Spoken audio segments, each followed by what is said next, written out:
So hello everyone, today we are starting our chapter is matter around us pure. It is just like a question कि जो भी matter हमारे around है क्या वो pure है. फॉर एग्जाम्पल फ्लोर, आटा जो हम खाते हैं, रोटी खाते हैं, क्या वो प्योर है या बिस्किट या Nutella. So we have so many examples. यहाँ पे हम क्या डिस्कस करने वाले हैं, द क्रिटेरिया, द मेथड, जहाँ पे हम क्या चेक करेंगे कि हमारे आसपास की जो चीजें हैं वो प्योर हैं या नहीं है. तो सबसे पहले हम मैटर को डिफाइन करते हैं, देन उसकी क्लासिफिकेशन की तरफ चलेंगे.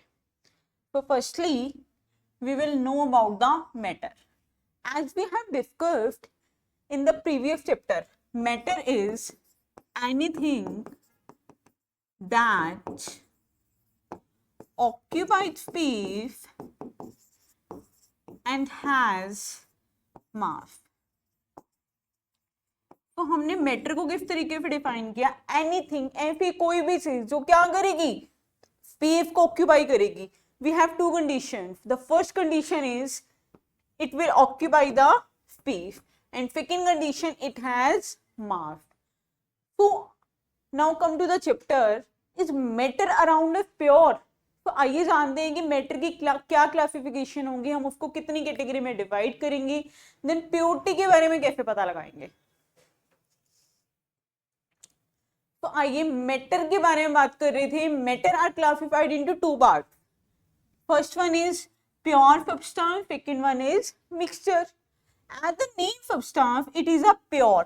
प्योर यानी कि कोई मिलावट नहीं होगी, कोई ऑल्ट्रेशन इसके अंदर नहीं होगी. लेकिन जब हम बात करेंगे मिक्सचर की, मिक्सचर का मीनिंग क्या होगा, कुछ ना कुछ उसके अंदर मिक्स किया हुआ है, ऐड किया हुआ है, मिलावट है उसके अंदर. So now come to the scientific language कि प्योर सब्सटेंस, प्योर सब्सटेंस में हमारे पास मिक्सचर कैसा होगा, मतलब pure substance is like a homogeneous और we can say uniform composition, जिसकी कंपोजिशन देखने में कैसी रहेगी, यूनिफॉर्म रहेगी, लाइक अ होमोजेनियस. लेकिन जब हम मिक्सचर की बात करते हैं, यानी कुछ ना कुछ मिलावट तो है ही है, सो मिक्सचर को हम क्या करते हैं, दो कैटेगरी में डिवाइड करते हैं. It is like heterogeneous and homogeneous. तो प्योर सब्सटेंस को हम डिवाइड करेंगे ऐसे कि एज अ एलिमेंट और कंपाउंड. जी बिल्कुल, I am repeating my line. जो हमारे मैटर हैं, मैटर को बेसिकली हम दो पार्ट में डिवाइड करते हैं, pure substance and mixture. Pure substance होते क्या है, it is like a homogeneous uniform composition रहती है. पर इसकी दो कैटेगरी कौन कौन सी हैं, element and compound. Now come to the mixture. Mixture has two categories, homogeneous and heterogeneous. अब हमें क्या करना है, वन बाय वन इन्हें डिफाइन करना है. बिकॉज स्टूडेंट जो भी आप प्रिपेयर कर रहे हैं, for example you are preparing for the CBSE exam. CBSE exam की अगर हम बात करें तो हमारे पास क्वेश्चन कैसा रहेगा, डिफाइन प्योर सब्सटेंस, ये define mixture, define homogeneous mixture, इस तरह का क्वेश्चन हमारे पास यहाँ पे रहता है. तो आइए सबसे पहले जानते हैं प्योर सब्सटेंस और मिक्सचर के बारे में. तो सब्सटेंस की बात की जाए, प्योर सब्सटेंस इज, इसको हम किस तरीके से डिफाइन करेंगे, लाइक मिक्सचर में हम लोग क्या करते हैं, जिसकी कंपोजिशन है वो क्या होती है, यूनिफॉर्म नहीं रहती. यहां क्या कहेंगे, the composition is uniform, the composition is uniform. यानी जिस भी चीज पे मिलकर बना है, आपको पता है कि अगर सॉल्यूशन की बात की जाए तो सॉल्यूट एंड सॉल्वेंट के साथ हम डील करेंगे, but it is like a substance, pure substance. तो इसमें कॉम्पोजिशन हमारी क्या रहती है, यूनिफॉर्म रहती है, फिक्स रहती है, एक तरह से मैं ये कह सकती हूँ. लेकिन जब मैंने बात की मिक्सचर की, the composition is basically not fixed, the composition is not fixed. तो एक डेली लाइफ का बहुत ही रियल एग्जांपल लेते हैं. हमें मान लीजिए क्या करना है, घर पे खिचड़ी बनानी है. खिचड़ी बनाने के लिए हम क्या करते हैं, दाल को चावल को मिक्स करते हैं. अब ऐसा तो नहीं है कि मेरे को इतने ही दाल के दाने डालने हैं या इतने ही चावल के दाने डालने हैं. कुछ लोग उसमें दाल ज्यादा खाना पसंद करते हैं, और कुछ लोग उसमें चावल की क्वांटिटी ज्यादा खाना पसंद करते हैं। So it is like a mixture, यानी जिसमें आपकी कॉम्पोजिशन फिक्स नहीं होगी, it will change according to the requirement. तो it is a mixture, composition हमारी चेंज होती रहेगी, the composition is not fixed. But when come to the pure substance, जब प्योर सब्सटेंस की बात करेंगे आपकी कॉम्पोजिशन क्या रहेगी, फिक्स रहेगी, यूनिफॉर्म रहेगी। अब आगे की तरफ चलते हैं। हमारे पास देखिए, जब हमने प्योर सब्सटेंस की बात की, प्योर सब्सटेंस को हम क्या कर रहे हैं, दो कैटेगरी में डिवाइड कर रहे हैं। The first one is element and the second one is compound.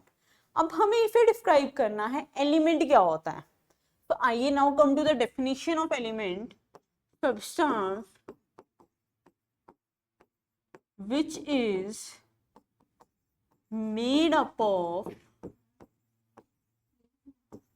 one type of atom। ऐसे सब्सटेंस जो एक तरह के एटम से मिलकर बने होंगे उन्हें हम क्या नाम देंगे, उन्हें हम नाम देते हैं एलिमेंट्स। वेदर हम बात करें कंपाउंड्स की, होता क्या एक्चुअल में, जब हमारे एलिमेंट आपस में कंबाइन होते हैं, फॉर एग्जाम्पल मैं क्या लिखूं, एलिमेंट प्लस एलिमेंट, ये मिलकर मुझे जो देंगे दैट इज कंपाउंड। तो आई थिंक पॉइंट तो क्लियर हो गया होगा कि एलिमेंट पे मिलकर क्या बनेगा, कंपाउंड बनेगा। But now come to the proper definition जो हमें एग्जाम्स में लिखनी है। कंपाउंड क्या होगा, कंपाउंड की डेफिनेशन पे आते हैं, ये इसकी डेफिनेशन थी, elements combine together in a fixed ratio by mass to form compound। देखिए क्या बोला, एलिमेंट आपस में कंबाइन होते हैं, combine together in a fix ratio. जब एलिमेंट्स को कंबाइन होना है वो भी कैसे होना है, फिक्स रेशियो में कंपाउंड होना है, कंबाइन होना है, बिकॉज ये क्या थे, प्योर सब्सटेंस के टाइप ही तो थे। तो elements combine in a fix ratio, fix ratio जो हमने लेनी है, रेशियो किसकी लेनी है, मास की लेनी है, और वो मिलकर मुझे क्या करेगा, कंपाउंड बनाकर देगा। एग्जाम्पल की बात करते हैं, हाइड्रोजन एंड ऑक्सीजन, मेरे पास दोनों ही एलिमेंट है, hydrogen having atomic number 1 and oxygen having atomic number 8। तो हाइड्रोजन और ऑक्सीजन को कंबाइन करके क्या बनता है, वाटर बनता है। अब जो वाटर है आपका, वाटर इज अ कंपाउंड। लेकिन अब मैंने क्या बोला है कि एलिमेंट्स को कंबाइन ऐसे नहीं होना, एलिमेंट्स को कंबाइन होना है फिक्स रेशियो में। और रेशियो कैसे लेंगे हम, रेशियो लेंगे बाय मास। तो हाइड्रोजन की बात की जाए, the mass of hydrogen is 1। Now we have 2 hydrogen, तो मास कितना रहेगा, 2। उसके बाद बात की जाए ऑक्सीजन की, ऑक्सीजन इज एटॉमिक मास कितना है, 16। फॉर 2:16, यानी कि कितनी रेशियो निकल के आई, 1:8। यानी वाटर मॉलिक्यूल की बात की जाए, चाहे आप किसी ओशियन से वाटर को ले रहे हैं, चाहे किसी पोंड से ले रहे हैं, चाहे किसी के घर पे ले रहे हैं, हर जगह पे जहां पे भी आप वाटर को ऑब्टेन करोगे, it will always consist of hydrogen and oxygen in a fixed ratio by mass. उसकी रेशियो हमारी ऑलवेज क्या रहती है, फिक्स रहती है। तो this is the main difference between element and compound. तो एक बार हम दोबारा से अपने चार्ट की तरफ चलते हैं। स्टार्टिंग में हमने क्या कहा था, matter, matter is anything that occupies space and has mass. Matter को किया था दो कैटेगरी में divide, pure substance and mixture. Pure substance को हमने किया था एलिमेंट और कंपाउंड में, वो हम पढ़ चुके हैं कि एलिमेंट क्या होता है, कंपाउंड क्या होता है। आफ्टर दैट हम कहां चलेंगे, मिक्सचर की तरफ। और मिक्सचर की दो कैटेगरीज आपको बताई थी, it is homogeneous and heterogeneous. तो आइए चलते हैं नेक्स्ट टॉपिक की तरफ। It is homogeneous and heterogeneous. Homogeneous is like a uniform composition. Homo मतलब कि same, the mixture which has uniform composition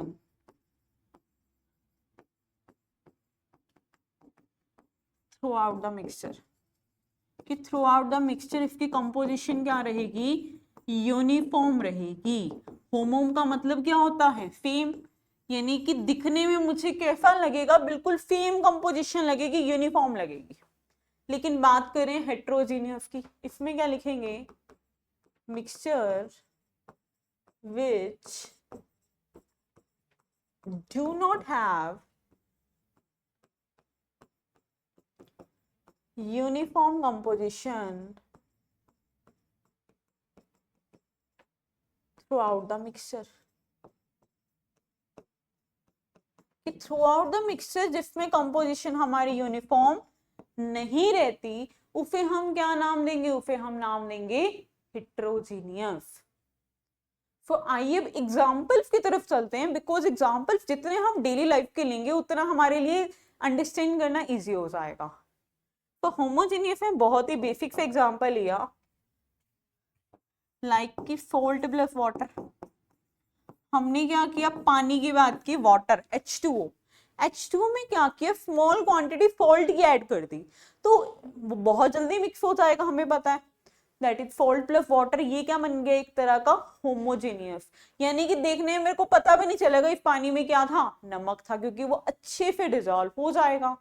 but बात करें हेट्रोजीनियस, यानी जो नहीं होगा, आप वाटर में थोड़ा सा ऑयल डाल के देख लीजिए, ये तो स्टूडेंट्स मोस्टली घर पे करके भी देखते हैं। लाइक वाटर लिए एक टम्बलर में, एक वेसल में, उसके अंदर क्या किया, कुछ ड्रॉप ऑयल की डाल के देखिए, you will see the difference कि वहां पे वो ऑयल के ड्रॉप्स ऊपर की तरफ ऐसे लटकी रहेंगी, वो नीचे बीच में डिजॉल्व नहीं होंगी। तो मुझे देख के पता चल जाएगा कि भाई पानी में कुछ है, पानी में ऑयल के ड्रॉप अलग से दिख रही हैं, लेकिन यहाँ मुझे नहीं पता चलता। So it is a homogeneous और it is a heterogeneous.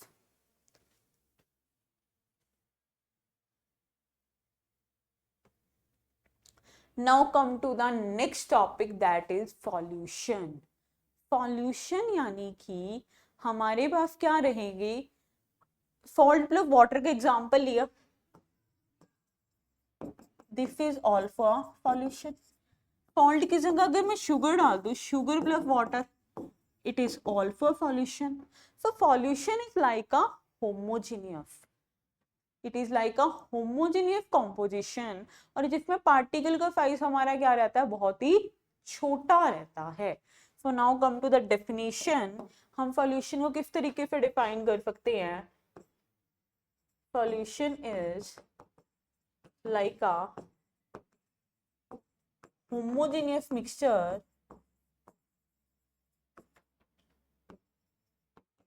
in which the size of the particle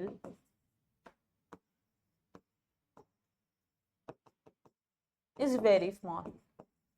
particle का साइज क्या रहता है, बहुत ही छोटा रहता है, उसको क्या नाम दिया जाएगा, सॉल्यूशन का नाम दिया जाएगा। और सॉल्यूशन बनता कैसे हैं, आप ये लिख सकते हैं, solution is composed of two part, the first one is solute and the second one is solvent. हमारा सॉल्यूशन दो चीजों से मिलकर बनता है, सॉल्यूट पे और सॉल्वेंट पे। सॉल्यूट जो हमारा कम अमाउंट में प्रेजेंट होता है and whether the solvent is जो हमारा ज्यादा अमाउंट में प्रेजेंट होता है। जैसे हमने एग्जांपल के तौर पर लिया था सोल्ट प्लस वाटर या शुगर प्लस वाटर, तो जो हमारा ये शुगर है ये क्या हमेशा कम अमाउंट में होगा, दैट इज सॉल्यूट। सॉल्यूट को मैं यहाँ क्या लिख सकती हूँ, जो कम अमाउंट में होता है, लेस अमाउंट में। लेकिन जो वाटर है ये क्या होगा, हमारा ज्यादा अमाउंट में होगा, तो इट इज सॉल्वेंट। तो सॉल्यूट और सॉल्वेंट मिलकर क्या बनाते हैं, सॉल्यूशन बनाते हैं। और ये रही आपके पास डेफिनेशन जो हमारे एग्जाम्स में आएगी। सो स्टूडेंट्स जो भी वीडियो को वॉच करें प्लीज लाइक एंड सब्सक्राइब जरूर कीजिएगा ताकि नोटिफिकेशन आप तक पहुंच सके।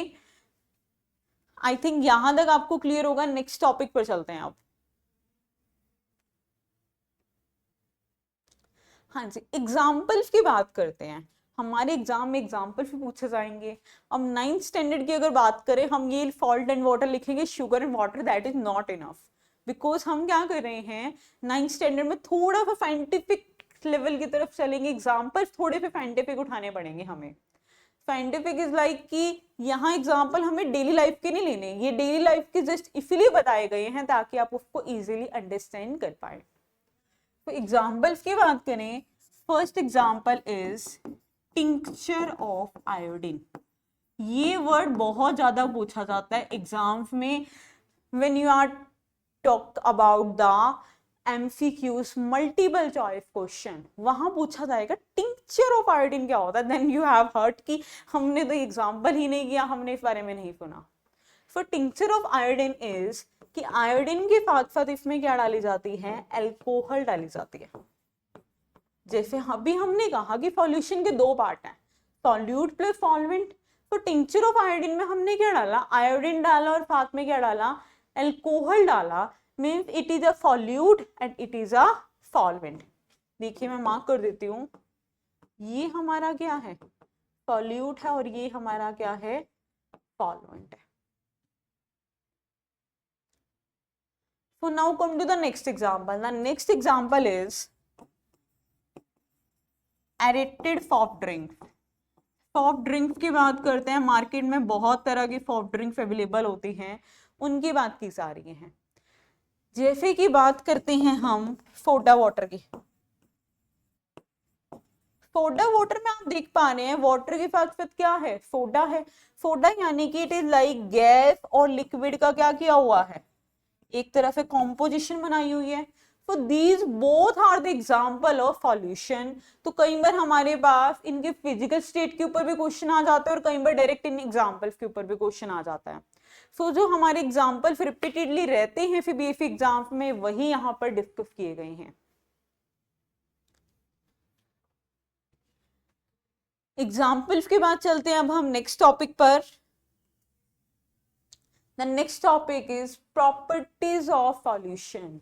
सॉल्यूशन की प्रॉपर्टी की बात की जाए तो फर्स्ट मैं लिखूंगी it is homogeneous in nature. सबसे पहले नेचर की बात की, it is homogeneous in nature, कि नेचर वाइज कैसी रहती है, होमोजेनियस रहती है, यूनिफॉर्म कंपोजिशन रहता है। After that the second property is particle size very small. Particle size क्या रहता है, बहुत ही छोटा रहता है। अब छोटे होने की वजह से so let the beam of light pass through it.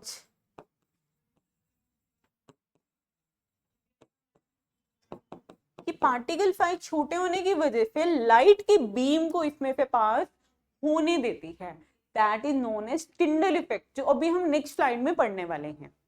अभी जैसे हमने इतना कहा कि सॉल्यूशन की बात की, जिसमें मैंने कहा कि सॉल्ट और वाटर, ये शुगर और वाटर, जब मैंने शुगर और वाटर को मिक्स किया, देन मिक्स करने के बाद हमें क्या पता चल रहा है कि वहां पे शुगर का या सॉल्ट का पार्टिकल साइज इतना छोटा था कि वो जो है मेरे को नेक्ड आई पे नहीं दिख रहा। तो मैं क्या लिख रही हूँ यहाँ पर, second property is the proper particle size is very small for let the beam of light pass through it, कि बीम ऑफ लाइट बहुत इजीली पास हो जाएगी। या फिर मैं यहाँ पर ये लाइन लिख सकती थी, it can not be seen by naked eyes, कि नेक्ड आइज से ये नहीं देखे जा सकते। It can not be seen by naked eyes, so this is the property of solution. अब पार्टिकल साइज के बारे में क्वेश्चन आया तो नेक्स्ट हम उसी के बारे में बात करेंगे। ये मैं टर्म फिफ्थली लिखवा रही हूँ एनसीईआरटी बुक्स की, बिकॉज कई बार हमारे पास क्वेश्चन रहता है कि which of the following statement is correct और which of the following statement is incorrect. तो हमें इसके बारे में पता होना चाहिए। ओके, तो पार्टिकल साइज डिस्कस करने से पहले हमारा नेक्स्ट टॉपिक आ गया है कॉन्सेंट्रेशन। कॉन्सेंट्रेशन के बारे में बात कर रहे हैं, यानी कि अमाउंट के बारे में बात कर रहे हैं। लाइक हम क्या करते थे, हम सिंपल कह देते हैं कि हमारा इतना सॉल्यूशन है, हम कह देते हैं 1 गिलास सॉल्यूशन है, पर इतना कहना इनफ नहीं है केमिस्ट्री की लैंग्वेज में। हमें कुछ टर्म्स का ध्यान रखना है, उन्हीं के बेस पे हमें क्या करना है, उसके अमाउंट को डिस्क्राइब करना है। जैसे कि the first one is mass by mass percentage. Mass by mass percentage क्या कहते हैं, नाम पे क्लियर हो रहा है, ऊपर भी मास है नीचे भी मास है। तो मास by mass percentage is mass of solute divided by mass of solution into में क्या रहेगा 100, बिकॉज किसकी बात की गई है, परसेंटेज की बात की गई है।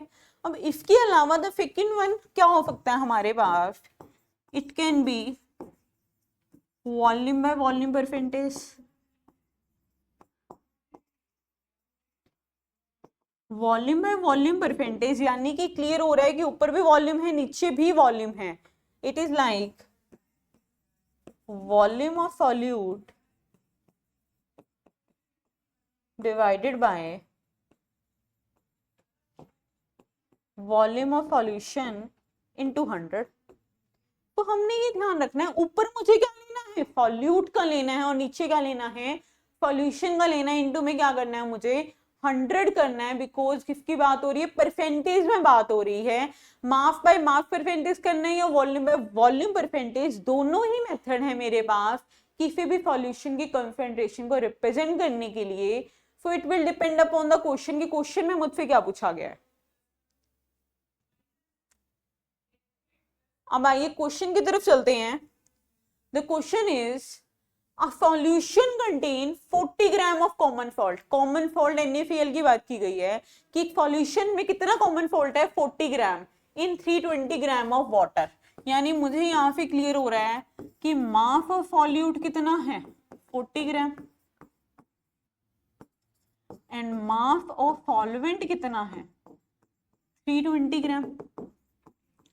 तो मुझे पता है सॉल्यूशन का अगर मुझे मास निकालना है, दोनों को मैं क्या करूंगी, ऐड करूंगी। यहां मैं लिख सकती हूँ आप मास ऑफ सॉल्यूशन कितना आता है 40 प्लस 320 कितना रहेगा 360 ग्राम रहेगा। It is mass of solution. अब मुझे क्या करना है, कंसंट्रेशन को कैलकुलेट करना। मेरे माइंड में क्वेश्चन आ गया कि भाई कौन से वाली कंसंट्रेशन करें। तो यहाँ पे गिवन भी है in terms of mass by mass percentage. तो लगाते हैं यहाँ पे formula mass by mass percent. किस तरीके से लिखेंगे, it is like mass of solute divided by mass of solution. Solute का मास कितना है 40, सॉल्यूशन का मास कितना है 360, इनटू में क्या होगा 100 हो जाएगा। यही वैल्यूज हमने पुट करनी है। अब इसको सॉल्व करते हैं, जीरो पे हमारा जीरो कैंसिल हो रहा है, यहाँ पे हमारा ये 9 कैंसिल हो रहा है, और यहाँ पे हमारे पास क्या आ जाएगा 100/9 को अगर सॉल्व किया जाए इट इज लाइक कि 10 अगेन, ये क्या रहेगा मेरे पास something 11.1%। So this is the mass by mass percentage of solution.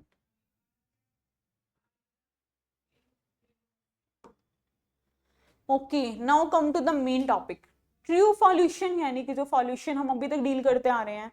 अब ये दो वर्ड्स और आ गए, सस्पेंशन एंड कोलॉइड। इनमें क्या डिफरेंस रहेगा for students, this question is very very important. जितने भी मैं डिफरेंस करवा रही हूँ आपको, ये सीबीएसई एग्जाम्स में एग्जाम्पल्स करवा रही हूँ, एज इट इज पूछे जाते हैं। So now we will discuss about true solution, suspension, colloid. अब ये तीनों है तो एक तरह की सॉल्यूशन है, बट इनको अलग अलग नाम क्यों दिया गया, अलग अलग नाम देने का सिर्फ रोल इतना सा था कि पार्टिकल साइज का डिफरेंस है। फॉर एग्जाम्पल यहाँ मैं बात करूं, यहाँ पे जो पार्टिकल साइज रहता है हमारा, पहले तीनों का पार्टिकल साइज ही डिस्कस कर रहे हैं। पार्टिकल साइज रहता है मेरा लेस देन 1 नैनोमीटर, 1 नैनोमीटर से भी कम रहेगा। And we know that 1 nanometer हमारा क्या होता है 10⁻⁻⁹ मीटर होता है। तो इसमें पार्टिकल साइज इतना रहता है। लेकिन जब मैंने बात की सस्पेंशन की, सस्पेंशन में क्या रहता है particle size between 1 to 1000 nanometer, यानी एक रेंज दे दी गई है 1 नैनोमीटर से 1000 नैनोमीटर के बीच रहेगा, यानी 1 पे तो ग्रेटर है और 1000 पे क्या है स्मॉल है। यहां की बात की गई जो आपका पार्टिकल साइज है वो क्या रहता है ग्रेटर देन 1000 नैनोमीटर। तो तीनों में बेसिकली डिफरेंस क्या है, पार्टिकल की साइज का डिफरेंस है। तो जैसे हमने कहा ट्रू सॉल्यूशन में पार्टिकल का साइज 1 नैनोमीटर से कम है, तो एक इफेक्ट रहता है टिंडल इफेक्ट। टिंडल इफेक्ट जो है ये वाला क्या शो नहीं कर पाएगा, हम यहाँ पे लिखेंगे does not show Tyndall effect. अभी टिंडल इफेक्ट को थोड़ा सा डिफाइन करते हैं, फिर दोबारा हम इसको एक्सप्लेन करेंगे। It does not show Tyndall effect. यहाँ पे ये आपका टिंडल इफेक्ट शो करता है और यहाँ पर भी ये टिंडल इफेक्ट शो करता है। अब ऐसे तो नहीं समझ आए, तो now come to the topic कि टिंडल इफेक्ट होता क्या है। उसको डिफाइन करने के बाद हम दोबारा से आते हैं कि ट्रू सॉल्यूशन ने क्यों नहीं किया। तो ये टू डिफरेंस लिख लीजिए। यहाँ पे हमारे पास जो क्वेश्चन आएगा कि तीनों के बीच में डिफरेंस बताइए, तो ये डिफरेंस आप वहां पर राइट कर सकते हैं।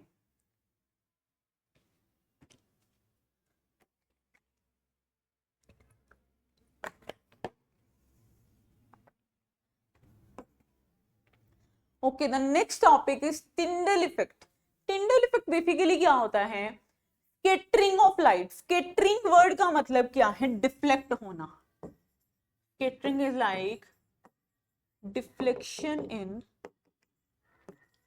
Different direction. कि डिफरेंट डायरेक्शंस में क्या हो रही है, वहां पे स्कैटरिंग हो रही है। किसकी, लाइट की, बाय पार्टिकल्स। कौन से पार्टिकल्स के द्वारा, कॉलॉइडल। यानी कि ये बोला गया जो भी हमने डिस्कस किया ना, ट्रू सॉल्यूशन। ट्रू सॉल्यूशन तो चलो टिंडल इफेक्ट नहीं शो करता था, लेकिन सस्पेंशन भी शो करता था और कॉलॉइड भी शो करता था, लेकिन सबसे ज्यादा कौन करेगा, कॉलॉइडल। तो लाइट की स्कैटरिंग होगी, यानी कि डिफरेंट डायरेक्शन में वो क्या होगी, स्प्लिट होगी, फैल जाएगी, डिफ्लेक्ट हो जाएगी। कौन से पार्टिकल्स के द्वारा, by a particles in a colloidal solution and making the beam of light visible, और लाइट को विजिबल बनाते हैं। The reason is the particle size of colloidal particle is very large. कि कॉलॉइडल पार्टिकल का जो colloidal solution के अंदर जो पार्टिकल्स हैं उनका साइज बहुत बड़ा है। अब साइज बड़े होने की वजह से वो क्या करेगा, स्कैटर कर पाएगा। दैट्स व्हाई जो सबसे ज्यादा टिंडल इफेक्ट है वो कौन शो करता है, कॉलॉइड शो करता है। उस पे छोटा साइज किसका है, सस्पेंशन का है। और सस्पेंशन भी टिंडल इफेक्ट को शो तो करता है, पर इतना नहीं कर पाता जितना कॉलॉइड कर सकता है। सो कंपैरेटिवली कॉलॉइड सबसे ज्यादा करता है, सस्पेंशन करता है, ओके, एक लेवल तक करता है। लेकिन ट्रू सॉल्यूशन में पार्टिकल साइज बहुत ही छोटा है, 1 नैनोमीटर पे भी कम होता है, तो उसको स्कैटर नहीं कर पाता। तो अब इसको क्लियर करने के लिए डेली लाइफ का एक एग्जांपल लेते हैं। डेली लाइफ में आप ऑब्जर्व करते हैं, जैसे जो हमारा सन होता है, सूरज की रोशनी होती है, आता तो एक सन है, लेकिन चांदना तो सारी तरफ होता है। The reason is Tyndall effect. Tyndall effect क्या कहता है, उस चीज का स्कैटर होना, फैलना डिफरेंट डायरेक्शंस में, ताकि हर जगह पे क्या आ सके, लाइट आ सके। सेम एग्जांपल हम ले सकते हैं, हमारे रूम में हम क्या लगाते हैं, ट्यूबलाइट्स लगाते हैं, या बल्ब या एलईडी बल्ब, जो भी हम लाइट के लिए लगा रहे हैं। अब वो क्या होता है, वहां पे होती है स्कैटरिंग, लाइट की स्कैटरिंग होती है डिफरेंट डायरेक्शंस में, वो क्या हो जाता है, फैल जाता है। तब भी तो रूम के हम किसी भी कॉर्नर में बैठे, हमें लाइट वहां पे प्रोवाइड होती है। तो टिंडल इफेक्ट का बहुत यूज है हमारी डेली लाइफ में।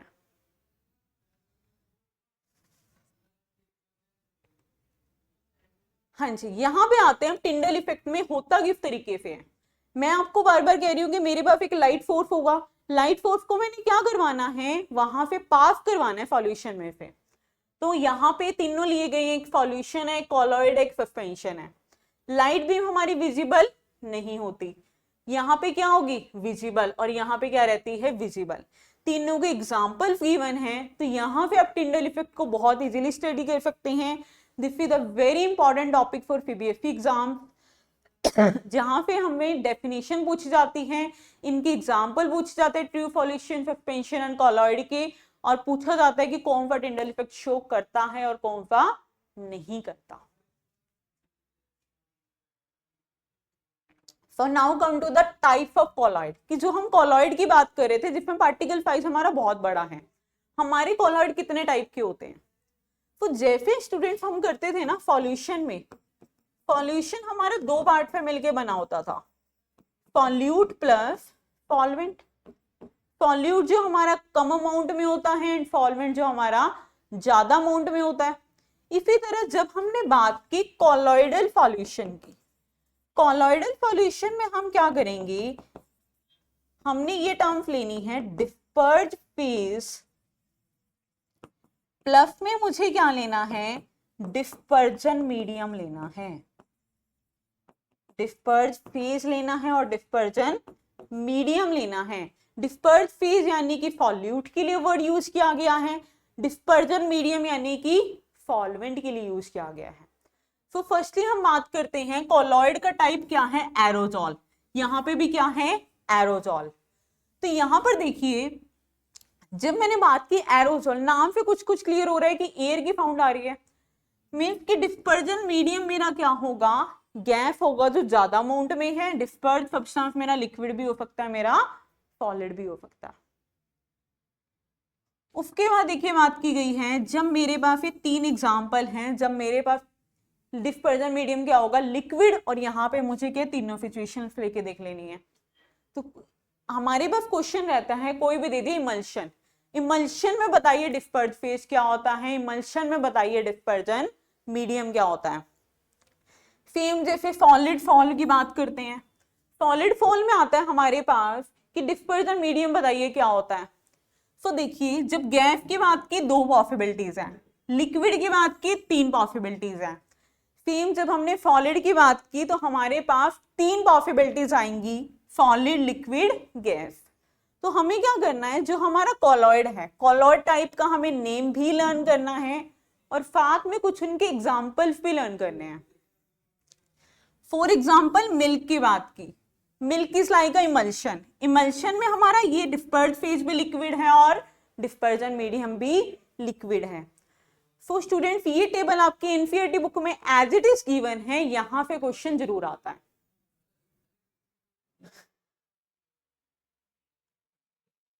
Now come to the last topic, that is saturated solution. अब saturated solution क्या होता है, it is defined as the solution in which no more solute can be added, यानी एक ऐसा सॉल्यूशन जिसके अंदर और ज्यादा सॉल्यूट को हम ऐड नहीं कर सकते, that is known as saturated solution. तो सैचुरेटेड को हम डेली लाइफ में अगर रिलेट करें, फॉर एग्जाम्पल एक गिलास है उसमें पानी है, पानी गिलास में कितने चीनी डाल सकते हैं आप, 2 चम्मच डाल लेंगे, 4 चम्मच डाल लेंगे, 6 चम्मच डाल लेंगे, एक लिमिट के बाद उसमें वो चीज घुलनी बंद हो जाएगी। द रीजन इज जो हमने लिक्विड की बात की, पार्टिकल्स के बीच में डिफरेंस रहता है, जब ये डिफरेंस आपका फिल हो जाएगा वो चीनी क्या हो जाएगी, घुलनी बंद हो जाएगी। That type of solution is known as saturated solution. So I hope video में आपको सारे टॉपिक्स कवर हो गए होंगे। Thank you so much.